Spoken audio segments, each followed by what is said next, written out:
Kasihan juga Rizik Sihab ya, tahun-tahunnya menjilat Pak Prabowo. Tapi jilatannya ini sepertinya tidak ngaruh ya. Menjilat Pak Prabowo sambil menginjak-injak harkat dan martabat Pak Jokowi. Jadi baru-baru ini viral kan soal OCC RP itu, di mana Jokowi ditempatkan pada posisi nomor 2 pemimpin terkorup di dunia. Dan itu pun sudah diklarifikasi oleh OCC RP sendiri bahwa Jokowi itu tetap pemimpin yang memiliki marwah yang bagus di luar negeri atau di dunia internasional. Tetapi oleh para pembenci Pak Jokowi yang akut mengkapitalisasi itu, salah satunya ya termasuk Rizik Sihab. Sangat giran dia mendengar dan membaca informasi itu di media sosial. Padahal kita tahu sendiri bahwa yang namanya OCCRP itu sebagai salah satu lembaga investigasi wartawan di internasional, itu dalam poling-polingnya melibatkan yang namanya netizen.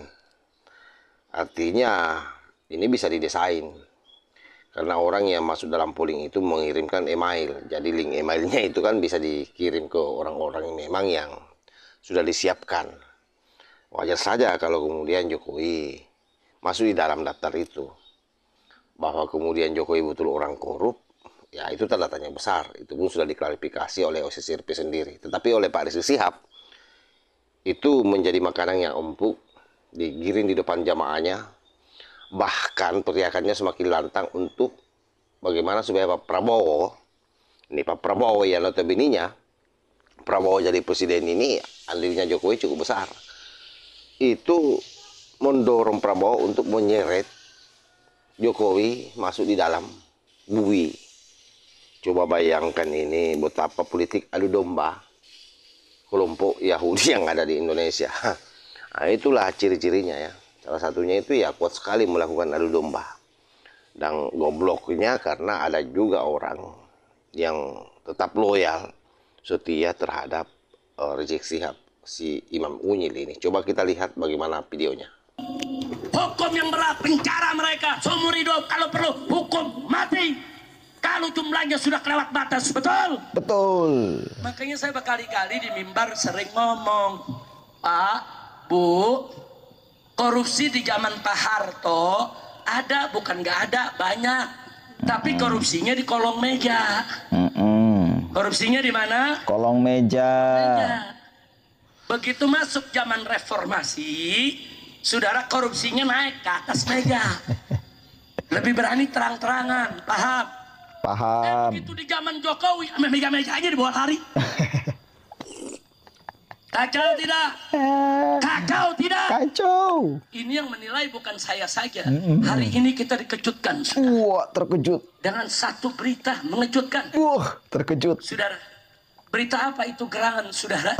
Apa, saudara? Ada satu organisasi, saudara, apa, yang saudara? kerja di bidang proyek pelaporan. Namanya OCCRP, saudara. O-nya itu organization, saudara.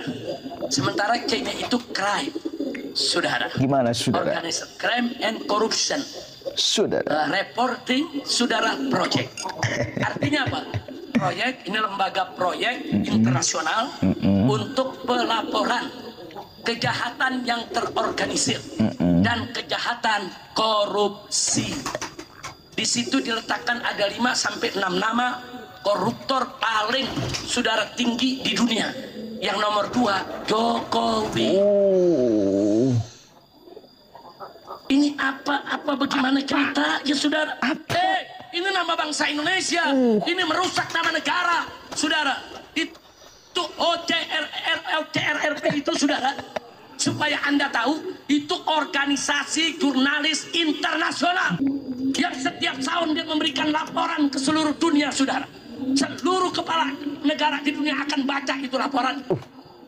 Presiden Indonesia, saudara, Presiden Indonesia yang sekarang menjadi mantan Presiden Indonesia, ditempatkan sebagai orang paling korup di dunia. Nomor 2, nggak sampai situ saja, saudara. Bahkan pejabat yang sering menggunakan sistem, saudara, untuk melakukan kriminal terorganisir sudah dikatakan ini orang paling korup di dunia, mestinya KPK tangkap itu Jokowi, saudara. Betul.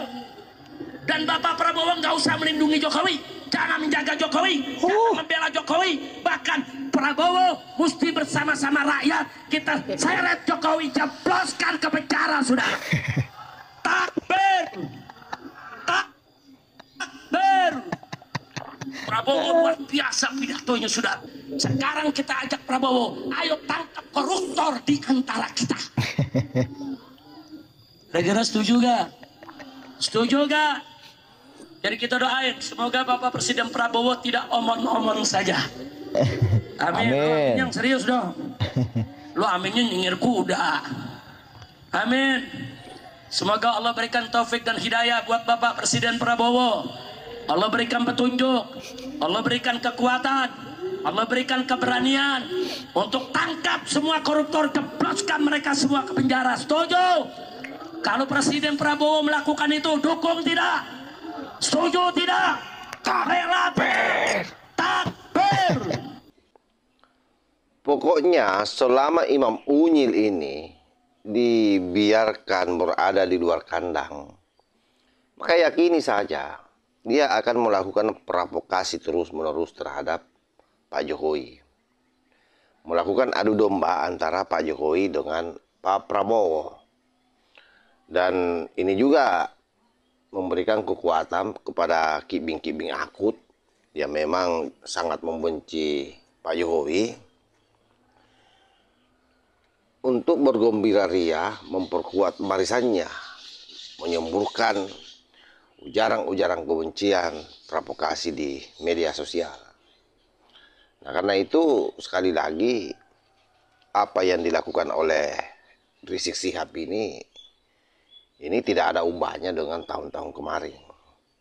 Terus saja memprovokasi umat, menjejalkan doktrin-doktrin di umat bahwa Jokowi itu orang jahat.